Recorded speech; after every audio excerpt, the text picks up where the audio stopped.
गेल्या आठवड्यात संपूर्ण राज्यभरात मुसळधार पावसानं हजेरी लावली। मात्र मागील 4 ते 5 दिवसांपासून पावसानं उसंती घेतली आहे। त्यामुळे शेती कामांना वेग आलाय। अशातच ओसरलेला पाऊस पुन्हा सक्रिय होण्याचे संकेत आहेत। आज मुंबई, कोकण, घाटमाता तसंच पूर्व विदर्भातील तुरळक ठिकाणी जोरदार पाऊस होईल असा अंदाज भारतीय हवामान खात्यानं वर्तवलाय।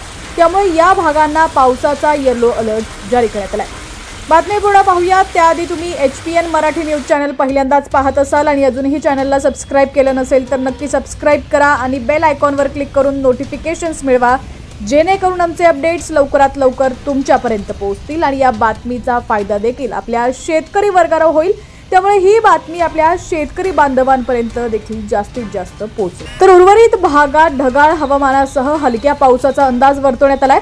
IMDनं जारी केलेल्या अंदाजानुसार आज मराठवाडा तसंच विदर्भातील काही जिल्ह्यात तुरळक ठिकाणी विजांच्या कडकडाटासह जोरदार पाऊस पडण्याची शक्यता आहे।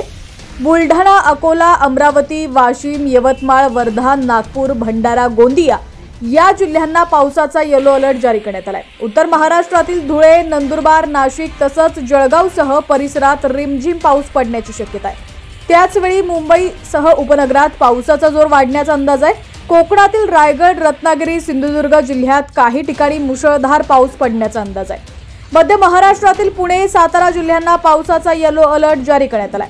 हवामान खात्याच्या माहितीनुसार सध्या झारखंड आणि परिसरावर चक्राकार वाऱ्याची स्थिती आहे। मान्सूनचा आस लागलेला कमी दाबाचा पट्टा राजस्थानच्या जैसलमेर, अजमेर, ग्वालियर, सुरत, बालासोर ते ईशान्य बंगालच्या उपसागरापर्यंत तयार झालेला आहे। त्यामुळे महाराष्ट्रात वाहणाऱ्या वाऱ्यांचा जोर क्षेत्र निवाळलेला आहे। परिणामी आजपासून पुढील 3 ते 4 दिवस राज्यात रिमझिम पावसाची शक्यता आहे। काही ठिकाणी मेघगर्जनेसह मुसळधार पाऊस होऊ शकतो असा अंदाज वर्तवण्यात आलाय। धरण साखळी क्षेत्रातील पाणी साठ्यात झपाट्याने वाढ होत असल्याने काही ठिकाणच्या धरणांमधून पाण्याचा विसर्ग करण्यात येतोय। त्यामुळे नदीकाठच्या गावांना सतर्कता बाळगावी असं आवाहन देखील करण्यात आलंय। दरम्यान तुमच्या भागातील पावसाची परिस्थिती मागील आठवड्यात काय होती, सध्याची परिस्थिती काय आहे ती देखील आम्हाला कमेंट सेक्शनमध्ये नक्की कळवा।